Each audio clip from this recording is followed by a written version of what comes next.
ஆண்டவராகிய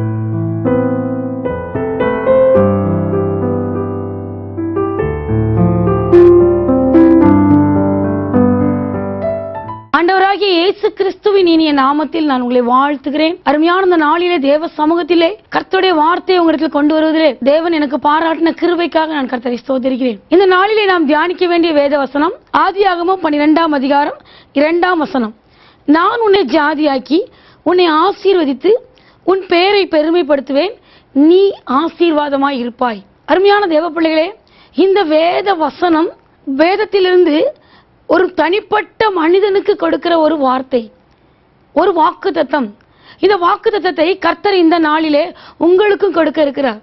ஜீவனுள்ள தேவனாகிய கர்த்தருடைய நாமத்திலே வந்திருக்கிற நாம் தனிப்பட்ட மனிதனை ஆண்டவர் எப்படி அழைத்து ஆசீர்வதிக்கிறார்.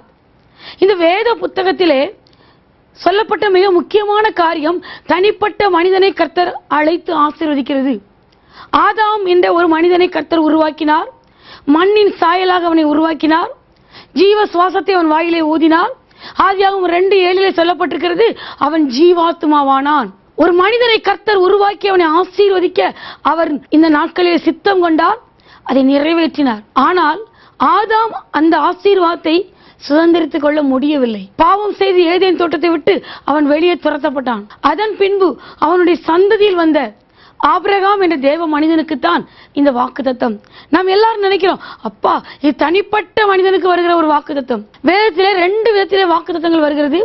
ஒன்று தனிப்பட்ட மனிதனுக்கு, ஒன்று சபைக்கு.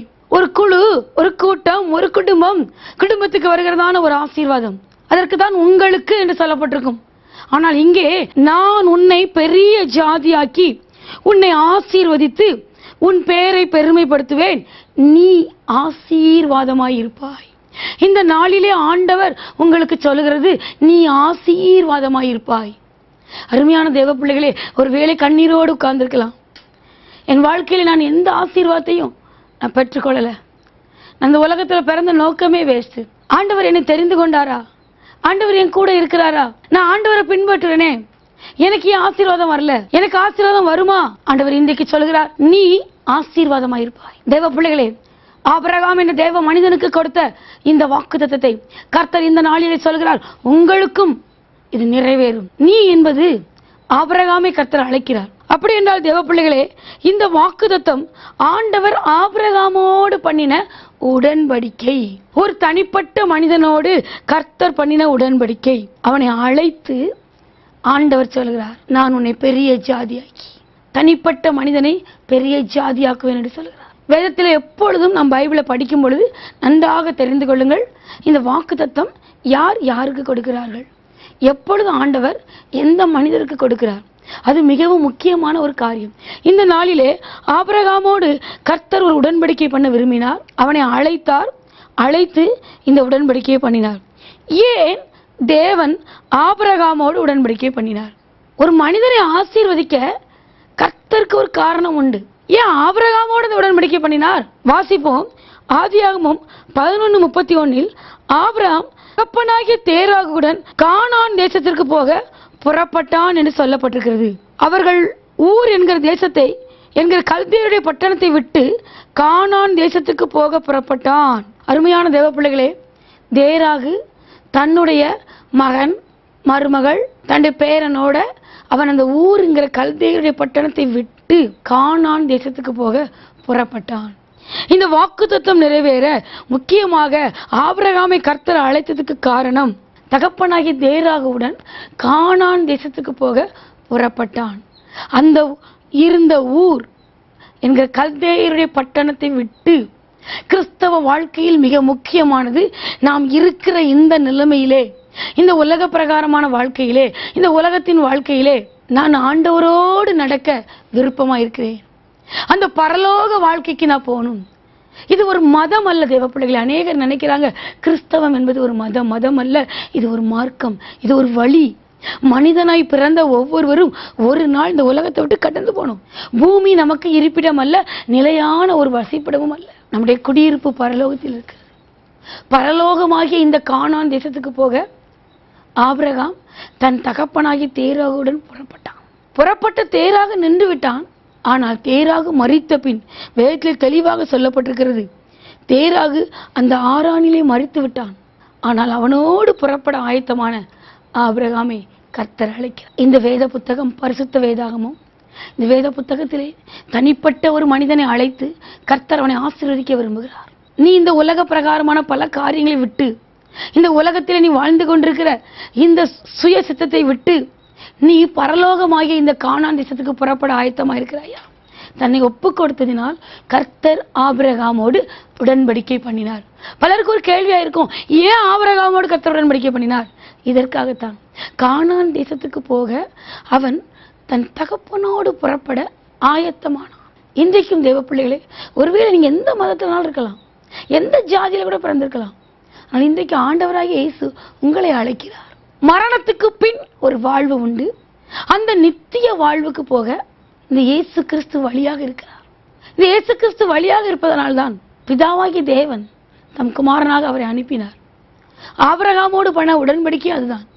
கானான் தேசம் என்பது பரலோக கானான். அந்த பரலோக கானானுக்கு போக ஆபிரகாம் ஆயத்தப்பட்டான். அதனாலதான் கர்த்தர் அவனோடு ஒரு உடன்படிக்கை பண்ணினார். அருமையான தேவ பிள்ளைகளே, தேவன் கொடுக்கிற இந்த ஆசீர்வாதம் உலக ஆசீர்வாதங்களுக்காக தேவனை தேடி வருகிறவர்களுக்கு முழுமையான பலன் தராது. எனக்கு வேலை வேணும், எனக்கு சுகம் வேணும், எனக்கு இந்த ஒரு நல்ல வீடு வேணும், எனக்கு குழந்தை வேணும், எல்லாம் உண்மைதான். இந்த ஆண்டவரை நீங்கள் இந்த உலக காரியத்துக்காக தேடாதீங்க. ஆபிரகாமிடம் இருந்த ஒரு பெரிய குணாதிசயமே, அவன் தான் இருந்த அந்த ஊருங்கிற பட்டணத்தை விட்டு தகப்பன் கிளம்பும் பொழுது அவனும் அதை விட்டு கிளம்ப ஆயத்தமானான். நம்ம இந்த உலகத்துல ஒரு சுயமான ஒரு உலகத்துல நம்ம சொந்த இஷ்டப்படி வாழ்ந்துகிட்டு இருக்கோம். ஆனால் இங்கே கர்த்தர் சொல்கிறார், ஆபிரகாமை அழைக்கிறார். அருமையான தேவ பிள்ளைகளே, இந்த நாளிலே ஆபிரகாமோடு பண்ணின உடன்படிக்கை உள்ள தேவன் இன்றைக்கு உங்களையும் பார்த்து சொல்கிறார், என் பின்னே வார உங்களுக்கு ஆயத்தமா? மரித்த பின் ஒரு வாழ்வு உண்டு தேவ பிள்ளையே, அந்த வாழ்வுக்கு நீ வர ஆயத்தமா? அதற்காகத்தான் இன்றைக்கு இயேசு கிறிஸ்துவை பின்பற்றுகிறீங்க. அதனாலதான் மத்தேயு 6:33 சொல்லப்பட்டிருக்கிறது, முதலாவது தேவனுடைய ராஜ்யத்தையும் அதன் நீதியையும் தேடுங்கள், அப்பொழுது இவைகள் எல்லாம் கூட கொடுக்கப்படும். இந்த நாளிலே ஒருவேளை வேதனையோடு எனக்கு ஒண்ணுமே நடக்கல, இல்ல எனக்கு வழியே தெரியல, நான் என்ன பண்ணுவேன், இனி நான் சாவதான் என் வாழ்க்கை அப்படின்னு ஒருவேளை உட்கார்ந்துருக்கீங்களா? உங்களை பார்த்து ஆண்டு சொல்றார், இந்த உன்னோடு ஒரு உடன்படிக்கை பண்ண நான் விரும்புகிறேன். என் பின்னே நான் சொல்கிறபடி கேட்டு ஆபிரகாமை அழைத்தேன், அவன் என் சொல்லுக்கு கீழ்ப்படிந்தான். நீங்கள் இன்று ஆயத்தமா? அருமையான தேவ பிள்ளைகளே, கர்த்தர் உங்களை பார்த்து கேட்கிறார். ஆபிரகாமை அழைத்த தேவன் இன்றைக்கு உங்களையும் அழைக்க விரும்புகிறார். ஆபிரகாமுக்கு இந்த ஆசீர்வாதத்தை கொடுப்பதற்கு கர்த்தர் அவனுக்கு ஒரு நிபந்தனையை கட்டளையிட்டார். ஆபிரகாமை கூப்பிட்டார், வா. நிபந்தனை இல்லாத வாக்குத்தத்தம் வேதத்திலே கிடையாது. அதுவும் தனிப்பட்ட மனிதனுக்கு கர்த்தர் ஆபிரகாமை அழைக்கும் பொழுது சொன்ன வார்த்தை அதுதான். கர்த்தர் ஆபிரகாமை நோக்கி, நீ உன் தேசத்தையும் உன் இனத்தையும் உன் தகப்பனுடைய வீட்டையும் விட்டு புறப்பட்டு நான் உனக்கு காண்பிக்கும் தேசத்துக்கு போ போ. அருமையான தேவ பிள்ளைகளே, இன்றைக்கு உங்களை பார்த்து சொல்கிறார், வாலிபனே உன்னை பார்த்து சொல்கிறார், நான் உனக்கு காண்பிக்கும் தேசத்துக்கு நீ போக ரெடியா? என் பின்னே வர ஆயத்தமா? நான் இப்போ இருக்கிற இந்த சூழ்நிலையை விட்டு, இந்த வாழ்க்கையை விட்டு நான் உம்மை பின்பற்ற விரும்புகிறேன். நீங்கள் இப்பொழுது ஆயத்தமா இருக்கிறீர்களா? கர்த்தர் அமுதா என்று என் தாய் தகப்பன் எனக்கு பெயரிட்டார்கள். ஒரு இந்து குடும்பத்தில் நான் பிறந்தேன். இந்த இயேசு கிறிஸ்துவை நான் அறியவில்லை. 12வது வயதிலே ஆபிரகாமோடு உடன்படிக்கை பண்ணின தேவன் ஒரு வியாதி நிமித்தம் சுகம் கிடைக்காது, ஃபிட்ஸ், மயக்கம், நரம்பு தளர்ச்சி வியாதி, இது சரியாகாது, கரகங்கள் அதிகமா இருக்கிறது. ஜோசியக்காரர்கள் சொன்னார்கள் 3 வருஷத்துக்கு அப்புறம் தான் முடியும். அருமையான தேவ பிள்ளைகளே, 2 பேர் எனக்கு வீட்டுல ஜெபம் பண்ண, இயேசுவை ஒரு அறியாத குடும்பம், எனக்கு 30 முக்கோடி தேவர்கள் உண்டு என்று நான் வாழ்ந்த நாட்கள், உலகத்தில் இருக்கிற மதங்கள் எல்லாம் ஒரு நதிகள், அது இறைவன் என்ற கடலிலே கலக்கிறது என்று என் தகப்பனுடைய வார்த்தையை கேட்டு நான் அப்படி நடந்து கொண்டிருக்கிற நாட்கள், இயேசு கிறிஸ்து கிறிஸ்தவருடைய தெய்வம் என்றிருந்த நாட்கள். ஆனால் ஆண்டவர் என்னை தேடி வந்தார், அவர் என்னை அழைத்தார். நான் உனக்கு காண்பிக்கும் தேசத்துக்கு போவியா? எனக்கு சுகம் கொடுத்தார், அறியவில்லை. ஆனால் ஆண்டவர் இன்றைக்கு அந்த தேவனை காண்பிக்கிற தேசத்துக்கு போக நான் என்றைக்கு என்னை ஒப்பு கொடுத்தேனோ, அருமையான தேவ பிள்ளைகளே, இந்த வேத வாக்குத்தத்தம் ஆபிரகாமோடு பண்ணின உடன்படிக்கை என் வாழ்க்கையிலே கர்த்தர் நிறைவேற்றினார். இது ஜீவனுள்ள வார்த்தைகள். அன்று ஆபிரகாமோடு பண்ணின அதே வார்த்தைகள், அதே வேதவசனம், அதே வாக்குத்தத்தத்தை கர்த்தர் இன்றைக்கு உங்களோடும் சொல்கிறார். இன்றைக்கு நான் காண்பிக்கும் தேசத்துக்கு போக நீங்க ரெடியா? நான் என்னை ஒப்பு கொடுத்தேன் தேவ பிள்ளைகளே, இந்த ஆசீர்வாதத்தை நான் சுதந்திரித்துக் கொண்டேன். அவர் காண்பிக்கும் தேசத்துக்கு போ. கர்த்தருக்கு சித்தமானால் அடுத்த வாரம் இதே திங்கட்கிழமை காலை 6 மணி முதல் 6:15 இந்த வேத வசனத்தின், இந்த வாக்குத்தத்தத்தின் தொடர்ச்சி பகுதியை நாம் பார்க்கலாம். தேவ பிள்ளைகளே, இன்றைக்கு ஆண்டவர் சொல்கிறார், நான் உன்னை ஆசீர்வதிக்க ரெடியாயிருக்கிறேன், நீ ஆசீர்வாதமாயிருப்பாய். வேதனையோடு, அவிசுவாசத்தோடு, கலக்கத்தோடு இருக்கீங்களா? ஐயா, ஒருவேளை இந்த ஆண்டவர் எனக்கு தெரியாது, எனக்கு ஆசீர்வாதமே இல்ல, சாவதுதான் எனக்கு வழின்னு இருக்கீங்களா? இன்றைக்கு ஆண்டவர் சொல்கிறார், ஆபிரகாம் என்ற தேவ மனிதனோடு நான் பண்ணின உடன்படிக்கை இன்றைக்கு உங்களோடு பண்ண விரும்புகிறேன். ஆயத்தமா இருக்கிறீர்களா? ஆபிரகாமை கர்த்தர் அழைத்தார், அவன் கீழ்ப்படிந்து புறப்பட்டு போனான். தேவன் காண்பிக்கும் தேசத்துக்கு போக அவன் கீழ்ப்பட்டான். வேதத்திலே வாசிக்கிறோம், 12 நாளிலே கர்த்தர் ஆபிரகாமுக்கு சொன்னபடி அவன் புறப்பட்டு போனான். இன்றைக்கு நீ எழுந்திருப்பியா? நீ இருக்கிற அசுத்தமான வாழ்வு, ஒருவேளை குடிக்கிறீங்களா, இல்ல போதை பழக்கத்துக்கு அடிமையா இருக்கிறீங்களா, இல்ல வேற தேவனை இயேசு கிறிஸ்துவை அறியாத வாழ்க்கையில வாழ்ந்து கொண்டிருக்கீங்களா? இன்றைக்கு ஆண்டவர் சொல்றார், நான் உனக்கு காண்பிக்கிற தேசம். இந்த தேசம் என்ன, எதை கர்த்தர் விட சொல்லுகிறார், அது எல்லாம் நாம் வருகிற நாட்களில் பார்க்கலாம். அருமையான தேவ பிள்ளைகளே, இன்றைக்கு கண்களை மூடுவோமா? நீ ஆசீர்வாதமா இருப்பாய் என்று கர்த்தர் சொல்கிறார். ஜீவனுள்ள தேவனை ஆராதிக்க நீ ஆயத்தமா இருக்கிறாயா? வானத்தையும் பூமியை சிருஷ்டித்த சர்வ வல்லவர் இன்றைக்கு சொல்கிறார், இந்த வேதம் சத்திய வேதம், சத்திய வேதத்துக்கு பின்பாக நீ உன்னோடு உடன்படிக்கை பண்ண கர்த்தர் விரும்புகிறார். யாரோ ஒரு தேவ மனிதனை அழைத்தார், யாரோ ஒரு ஆபிரகாம் அல்ல. வேதத்திலே கர்த்தர் இந்த தனிப்பட்ட மனிதனை அழைத்து அவனை ஆசீர்வதிக்க விரும்பினார். இன்றைக்கு தேவ பிள்ளையே, உன்னை ஆசீர்வதிக்க விரும்புகிறார். இன்றைக்கு தேவ சமூகத்திலே உன்னை விட்டு கொடுப்பாயா? வாலிபனே, இந்த 12வது வயதிலே என்னை தேடி வந்த இயேசு கிறிஸ்து என்னிடம் கேட்டதுதான், நீ இதுவரைக்கும் இருந்த தேசம் வேறு, நான் காண்பிக்கும் தேசத்துக்கு போ. அது ஒரு பரிசுத்தமான வாழ்வு. அசுத்தமான இந்த உலக வாழ்க்கையை விட்டு தேவனை பின்பற்ற நீ ஆயத்தமா? அப்பொழுது கர்த்தர் சொல்கிறார், நீ ஆசீர்வாதமாயிருப்பாய். இன்றைக்கு கர்த்தர் உன்னோடு பேசிக் கொண்டிருக்கிறார், நீ ஆசீர்வாதமாயிருப்பாய். சாபங்கள் உன் வாழ்க்கையில் இருக்கிறதா? ஐயோ, அந்த பாவ வாழ்க்கையில் நான் விடுவர முடியவில்லை சொல்றியா? கர்த்தர் சொல்கிறார், நான் உன்னை அதிலிருந்து விடுவிக்க ரெடியாக இருக்கிறேன். நீ என்னோட உடன்படிக்கை பண்ண ரெடியா? தன்னுடைய பரிசுத்த கரங்களை நீட்டி, காயப்பட்ட கரத்தை நீட்டி ஆண்டவராகிய இயேசு கிறிஸ்து உன்னை அழைக்கிறார், உன்னை அழைக்கிறார். தேவ பிள்ளையே, எழுந்திரு, எழுந்திரு, இன்று நான் ஆயத்தமா இருக்கிறேன். மகிமையின் தேவனாகிய கர்த்தர் சொல்கிறார், உன்னை பார்த்துதான் சொல்கிறார், ஜீவனுள்ள தேவன் உனக்கு முன்பாக நின்று கொண்டிருக்கிறார். ஐயோ, இந்த வியாதியின் கொடூரம் தாங்க முடியலன்னு சொல்றீங்களா? கர்த்தர் சொல்கிறார், இந்த வியாதியில் நான் சுஸ்தப்படுத்துவேன், நீ ஆசீர்வாதமா இருப்பாய்.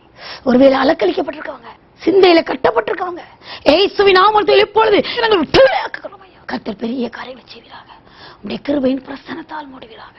நீதியின் தேவனாகிய கர்த்தர், நித்தியத்தின் தேவனாகிய கர்த்தர் சகலத்தையும் பொறுப்பெடுக்கும்படி உடைய கரங்களில் ஒப்புக் கொடுக்கிறோம். ஐயா, நீர் தாமே இந்த வேளையிலும் ஆண்டவரே, இந்த நிகழ்ச்சியை பார்க்கிற, வேத வசனத்தை பார்த்து கொண்டிருக்கிற ஆபிரகாமை ஆசீர்வதித்த நீ என்னையும் ஆசீர்வதியும். ஐயோ, என் வாழ்க்கையில் இந்த நரக வாழ்க்கையை மீட்டுக் கொள்ளும். பாவியாக என்னை நேசிக்க ஒருவர் உண்டா? உன்னோட உடன்படிக்கை பண்ண வந்திருக்கிறார். எழுந்திரு, இந்த உலக அசுத்தமான வாழ்க்கையை விட்டு எழுந்திரு என்று கர்த்தர் சொல்கிறார். எழும்பு, உன்னை ஆசீர்வாதமாயிருப்பார், நீ ஆசீர்வாதமாயிருப்பாய் என்று உனக்கு உறுதி கொடுக்கிறார். அன்பு தகப்பனே, கர்த்தராகிய இயேசுவின் நாமத்தில் ஆண்டவரே, இந்த நிகழ்ச்சியை பார்த்து இந்த வேத வசனத்தை ஆண்டவரை உட்கொண்டு நான் ஆபிரகாமை போல கீழ்ப்படி ஆயத்தமா இருக்கிறேன் என்று சொல்கிற ஒவ்வொருவரையும் பொறுப்படும் உடைய கரம் இறங்கட்டும். இயேசுவின் நாமத்தில் மகிமையின் கரங்களை ஒப்புக் கொடுத்து இயேசுவின் நாமத்தில் அவருடைய விடுதலையாக்கி, பூமியில நீ எவைகளை கட்டுவாயோ அவைகளை பரலோகத்தில் கட்டுவே, பூமியில் எவைகளை கட்டவிழ்ப்பாயோ அவைகளை பரலோகத்தில் கட்டவிழ்ப்பேன் என்று சொன்னீரே. உடைய கரங்களை ஒப்புக் கொடுக்கிறோம். தேவன் பெரிய காரியங்களை செய்கிறாக, அவளை ஆசீர்வதிப்பீராக. ஆபிரகாமுடைய ஆசீர்வாதத்தை சுதந்திரித்துக் கொள்ள உதவி செய்யும். இயேசுவின் கரங்களை ஒப்புக் கொடுத்து ஆசீர்வதித்து ஜெபிக்கிறோம் நல்ல பிதாவே, ஆமென்.